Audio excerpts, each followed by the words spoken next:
Hello, welcome to my channel. Today, I want to show you how I check the income statement of a stock or a company on Google Finance.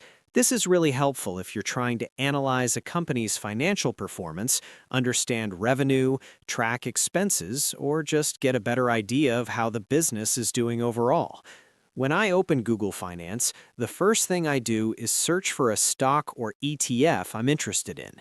For this example, I'm going to use Tesla, ticker symbol TSLA. Once I'm on Tesla's page, I scroll down to the bottom until I see the financials section. This is where I can see three main tabs: income statement, balance sheet, and cash flow. I always click the income statement dropdown to explore the details.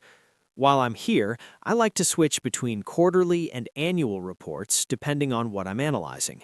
I usually check revenue, operating expenses, net income, net profit margin, earnings per share, EBITDA, and even the effective tax rate. These numbers really give me insight into how the company is performing and whether it's trending positively or if there are areas I need to watch more closely. I also like to compare the quarterly numbers against annual figures to get a sense of growth, trends, and seasonality. It's amazing how much you can learn from just looking at these statements. They really tell a story about the company's operations and financial health.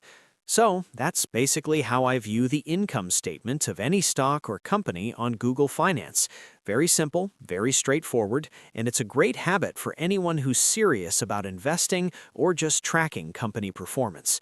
Thanks so much for watching. I hope this video helps you understand income statements better. Don't forget to like, subscribe, and hit the notification bell for more tutorials and insights. Happy investing, and I'll see you in the next video.